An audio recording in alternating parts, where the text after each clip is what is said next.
think it's called SDQ. Yeah, that's what it's called. STC. Société de Cannabis? Yeah, something like that, yeah. Huh. Well,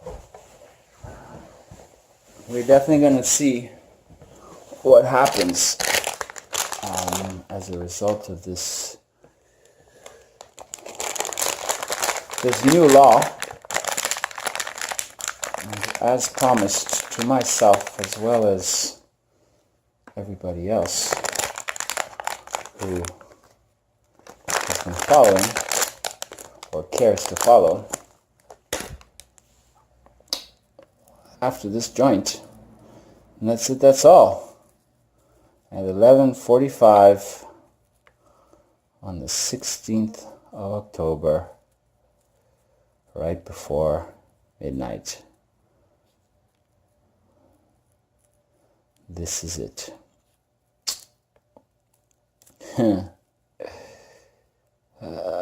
Old Montreal, 2018. And when I think about it, it's been basically 18 years that I have been consuming this substance. We'll advocate for it, we'll defend it, we'll give all the arguments about the health benefits and this and that and the true medicine and this and that. And yet here I am stating outright that after this joint, I will no longer be participating in the consumption of this plant, this product. Right? My protest of the, what I call the legalization hoax. I think I've expressed myself as to why I call it that. And that ultimately I have the choice of what I want to put into my system, of what I want to consume. Right? If I want to live a chemical-free life, well, at least this is one less substance, natural or not, that I am introducing into my body. So I think it'll be a very interesting experience for myself to relearn what it's like to not be high, even though I have claimed I don't get high and haven't for years. But again, that's all just a way for me to justify continuing to do something that I do enjoy, I do like. So the irony of it all, right? The moment they legalize it, that's when I quit. And if I do smoke weed again, it'll definitely be in a country or place where it's still illegal. On a good note, I thought symbolically it would be appropriate to share my last joint with Sabo for Life. What's the time check, Sabo for Life? It's 11:52. Ooh, 11:52. Cool. So, smoke my last joint on the 16th of October, right before the hour. Settle into the new establishment with a clear head.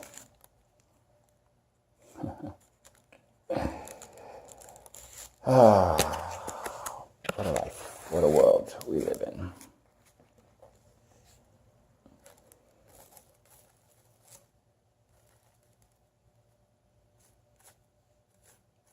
Whatever makes you happy, I guess, right?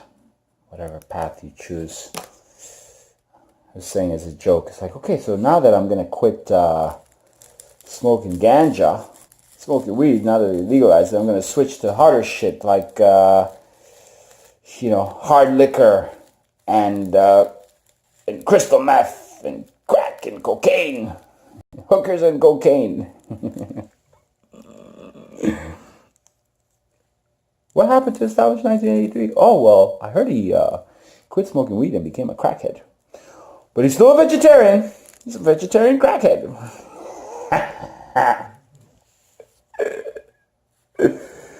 Oh, yeah, good stuff. So, because I got just a few things left. My last joint, everybody.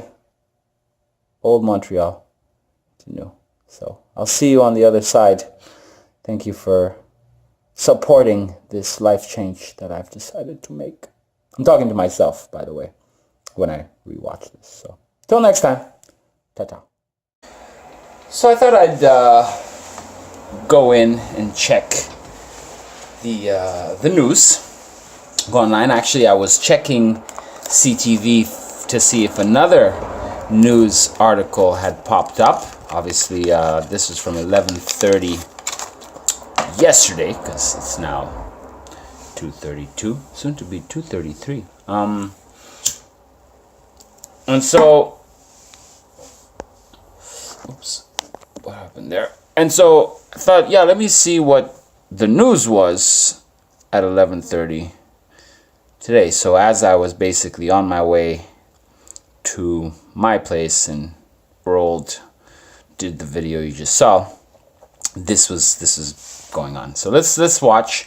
And I decided to restart this. Like, I watched the ads, I was like, oh god, freaking ads. But tail wagger who loves to go. I thought this was an interesting ad that is important to just play outside. But one thing he's not aware of is the potential danger of being infected by leptospirosis. It's a severe bacterial infection transmitted by animals such as raccoons, skunks, rodents, and mice. Jack can be infected from urine and contaminated water, such as puddles or soil, and if not treated, it can be fatal and can even be transmitted to humans. But Jack and his family are safe because he was vaccinated with Vanguard L4 to protect against infection. Ask your veterinarian for Vanguard L4 today. Get the best deals. Let's watch the news, everybody. Legal at midnight, a look inside Quebec's new marijuana stores. Raging fires and terrifying escapes overnight in Magog. And is it still okay for McGill's Redmond to be called the Redmond?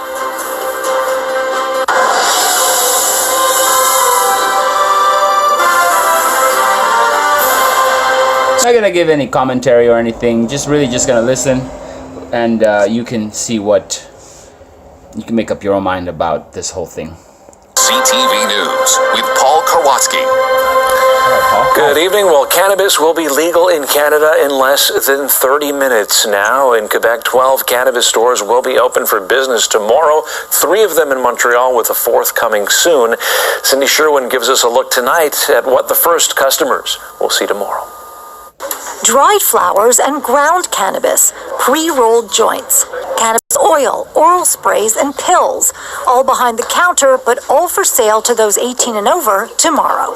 We are very ready. And according to some international journalists here covering this media tour, the world is watching to see how Canada's decision to legalize cannabis plays out. This is very interesting for other countries because it's a social experiment and everybody has been talking about legalization all the time, and so it's closely watched. The store's design and Keep an eye out for the numbers and the numbers that they're showing you and everything. Like, if you know anything about the numbers, if you believe it or disbelieve, just keep an eye out on that.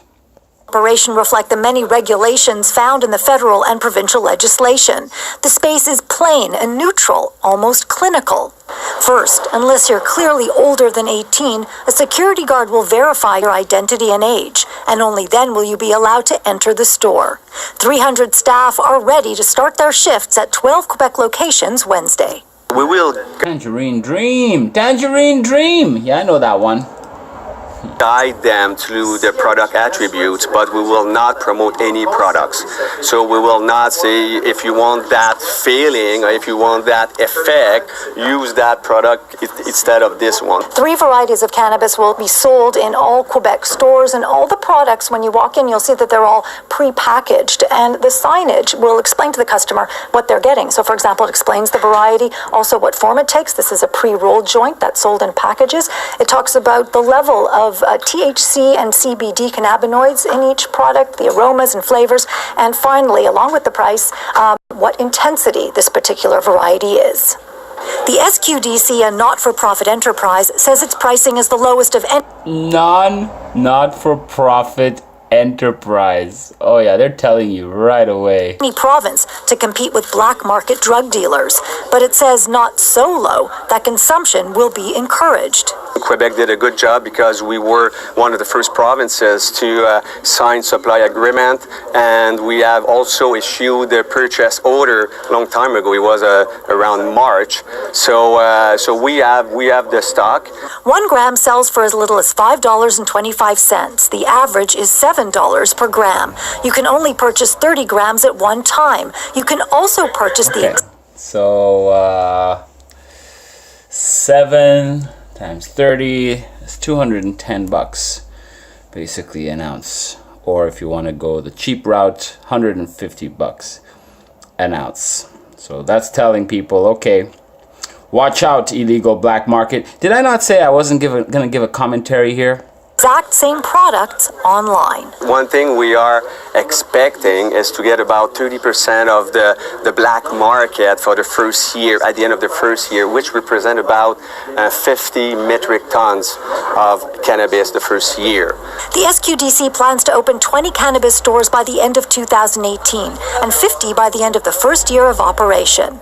One hitch, the new CAQ government has said it wants to change the rules, for example, to keep them farther away from schools. We slow down the process of adding additional stores just because we want to give the opportunity to Quebec and government to establish their new orientation. And to first see how all this works out once the pot prohibition is lifted.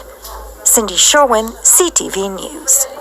One real concern about what happens after tomorrow. And then a little follow-up of this, okay? Yeah. Tomorrow, when pot is legal, is people driving high. Mothers Against Drunk Driving and the Montreal Police have a warning. Matt Grillo reports.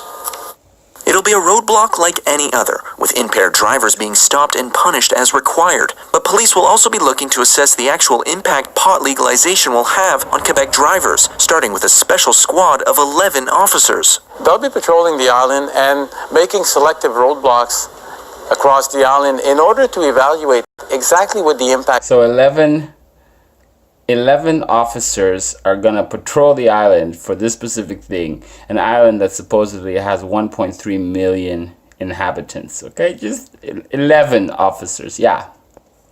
And they aren't the only ones trying to stop people from driving high. How are we getting home then? Mothers Against Drunk Driving has its own awareness campaign. A safe driver is a sober driver. Teresa Ann Kramer says people should plan ahead and make sure to have a designated driver who hasn't consumed any. Did you catch that? Just rewind that real quick and catch the numbers on that shot that they chose. Lavender diesel. That's not a strain I ever tried. Marijuana at all. Every single substance that you take affects the faculties. So you have You're right there, Teresa Ann Kramer. You are right there. your faculties of awareness of distance and speed and braking skills and decision-making skills that are all impaired. Avi Levy is a lawyer who helps drivers with traffic violations. He expects to be especially busy now that legalization is here and warns being caught driving high can change your life. It is a serious offense, and it will change your life in the sense that you'll have a criminal record that you didn't otherwise have. He says police will be looking for traditional symptoms like red eyes, but detecting high drivers